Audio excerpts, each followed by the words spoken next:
Thank you. I'm really excited to be here. I had a question about vibrational matches.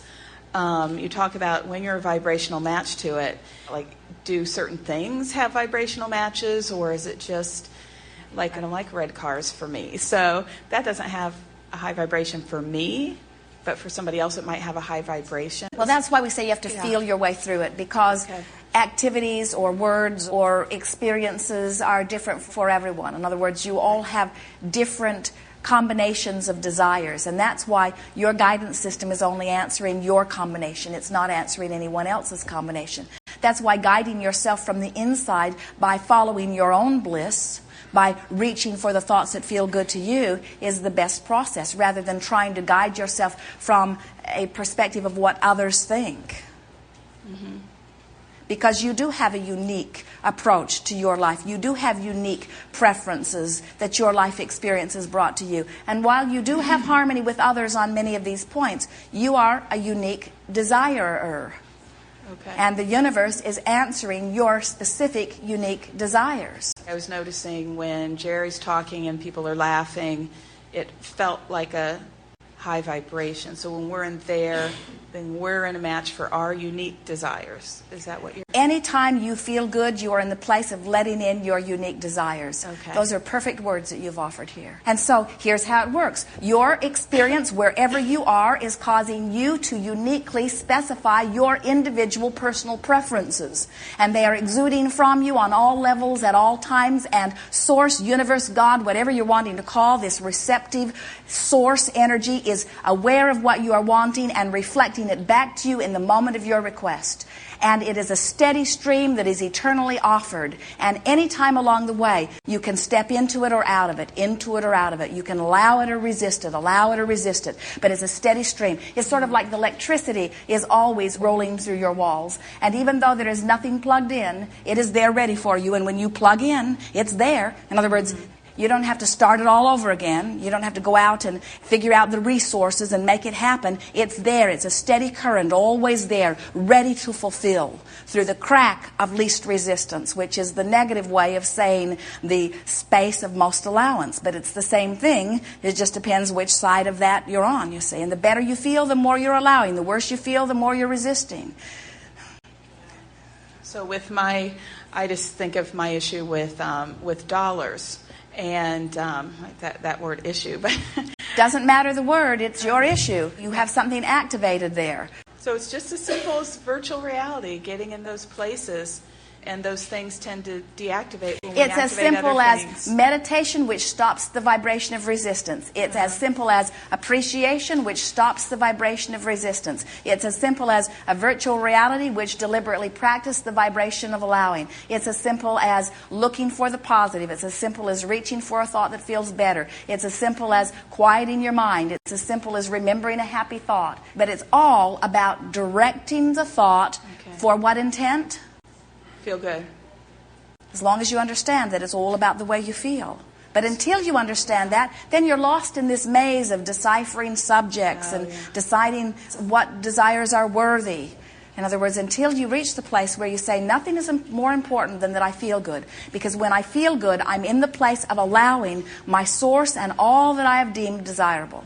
Thank you for the contrast, and this is the way I want to feel. When we say thank you for the contrast, we don't mean thank you for the contrast, I'll get over it soon. We mean thank you for the clarity. We mean thank you for the ability to decide. We mean thank you for this focusing mechanism. We mean thank you for this stance that gives me the intelligence to understand the platform of creation that I am on, and the clarity with which I can choose my personal preferences. This is big. That's like going to a buffet with one thing.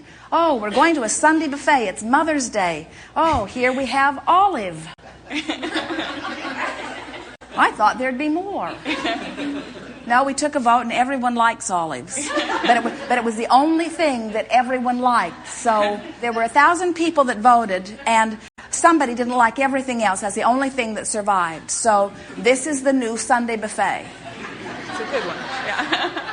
And if you had the ability, you would attempt to do the whole universe that way. There'd be a black car and an olive.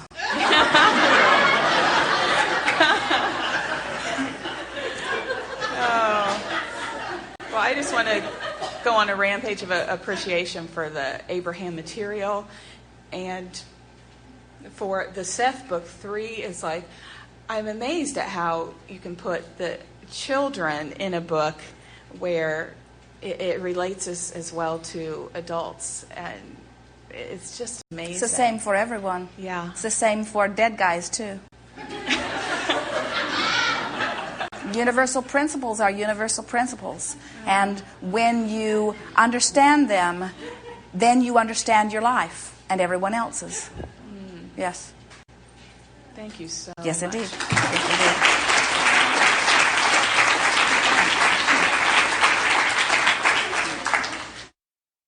Thank you. Speak to me about using virtual reality and shifting your vibration and being joyful and having everything you want and that being enough and that being okay when you see others around that don't have it. Speak to me about the balance of that feeling of going back and forth from you, me, feeling of the guilt, I guess, of wanting everybody else to have what's been given to me.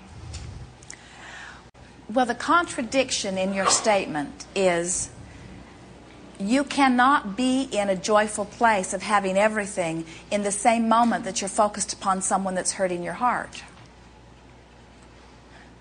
So what you're saying is, if everyone around me would adjust their conditions so that they could be joyful, then I would give myself permission to be joyful too. But until they're joyful, it feels wrong for me to be joyful. Exactly. And we say, you have to get over that, or you will never have a moment of joy.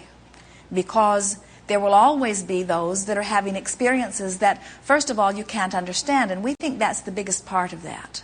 We think it is not understanding where they are. In other words, if you have a strong desire for well-being and you're focused upon something that is not well-being, then those two horses are pulling in opposite directions and you don't feel very good.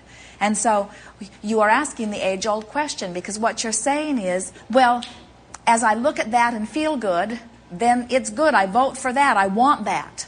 I want my neighbors to be joyful. I want my family to be joyful. But as I look at that, I feel bad. And I need that to be that so that I can feel good. And we say unconditional connection or unconditional love says, I have found a way to direct my mind so that I can feel good regardless of what others are doing. And I've practiced it so well that with the help of law of attraction, I'm mostly only rendezvousing with things that support the vibration that I'm mostly practicing. So it gets easier and easier and easier and easier. But most of you are not guiding your life from the response that is coming forth from within. Most of you are guiding your life from the outside. In other words, I'm supposed to look over there, and I'm supposed to have this response, and I'm supposed to have this feeling response, this emotional response. And we say, you're supposed to feel good. That is the way you are oriented. And when you don't, it's because you have allowed something to cause you to direct your mind otherwise. Jerry and Esther have had a glorious 20 days in this campground where there is all manner of contraption camping around them. And these little children that caught their eye, Jerry was telling Esther the story of something that he saw that she did not see, where Jonathan has put Victoria. Jonathan is about 5 and Victoria is about 3.5. Jonathan has put Victoria, his little sister, on the skateboard at the top of a pretty good hill. And his plan is to give her a really good ride by just setting her loose. And she thinks that it's a pretty good idea because he's very excited about the idea. And so she walks with him. He carries the skateboard. They get to the top of the hill. She sits on it. She pulls herself all in and hangs on. And he gets really ready to let her go. And then she has another thought and she just steps off. And Jerry is watching from a distance and he says, "Yes, inner being." Because he knows that Victoria is receiving guidance from somewhere that says, this is not the best idea Jonathan has ever had.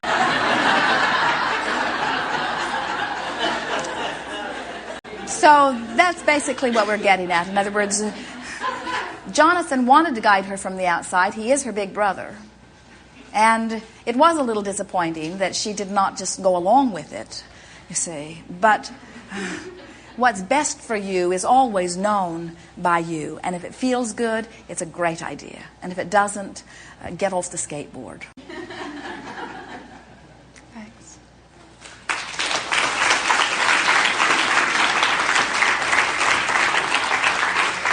You're the one, yes. I guess my first question is, can anything in the physical world get in the way of being able to manifest the reality that I want to have? No. Nothing can get in your way but you. Nothing. Nothing. Nothing can get in your way but your vibration. Now, you may perceive something is in your way, and as you perceive it, your vibration gets in your way, but that was an illusion. An illusion. Because several years ago, my business was not happening very well, and I was searching for a reason why. What could I do to fix it? The reason why is that your awareness was that your business wasn't happening. The reason why is that the dominant vibration that you activate most often was that your business wasn't happening. Well, I have one question about an ancient philosophy or science called feng shui. Brief. He promised brief. I'll try to make my question brief. My question is can a building, and being in a building, can the energy that's flowing through that building, apart from the individual, cause things to happen in a person's life? No. Or could a person No. be drawn to a building? Yes. And because he's drawn to that building, things happen? Yes. In other words, you are the vortex. And if you are not deliberately activating your vortex, then you can be affected by a feather falling off a bird. Okay. And when you do direct the energy of your own vortex, everything else is irrelevant. Everything is possible. Everything is possible. Yes. You are brief. I knew you were going to call on me when the fellow asked about the Porsche Cabriolet, because I've gotten to a point in my life where I can have that car. And we've been going through all this gyration. Well, if I have that car, have I gotten to this point where, I could start losing what I have? But I know I know the answer to that already. Well, when you maintain vibrational harmony with the things that you have, they remain in your experience. In other words, as you continue to appreciate them and as you continue to feel ease about them and you continue to adore them and love them and enjoy them, then they remain in your experience. But when you worry about them or fret about them, then that's a different vibration. And so it's the same answer. It's surprising that the seminar can be so long when we have one answer. You talked about the virtual reality concept, and for me, what happens when I get out of the vibration that I love so much, that I experience almost all the time, it's fearful. And it's like... Of course it is. In other words, it doesn't feel good to depart from your source. It doesn't feel good to find yourself in vibrational harmony with something that disallows the very source of your being to flow through you. It's not supposed to feel good to depart from your source. That's what your guidance system is telling you, you see. Well, I'm afraid that even a little bit of attention to that fear is going to... Oh, but put it in perspective. In other words, you are so much more connected to well-being. This is a very valid worry, and we hear it from deliberate creators all of the time. They say, oh, now that I know how powerful my thoughts are, now my thoughts are worrying me a little bit. And they say, oh, cancel. They try to suck it back. So that something bad doesn't start activating on it. And we say, oh, your well-being is so huge in comparison. You have huge leeway, you see. Well-being abounds. I keep saying to myself, I want to feel good, and I start feeling good, and I get out of it. So just keep doing that. Absolutely. We have enjoyed this interaction immensely. Thank you.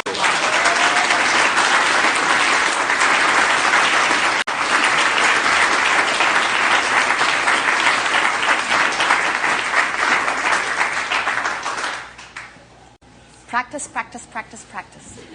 You know exactly what to do. Be playful about it. Be easy about it. Have fun with it. There is great love here for you. We are.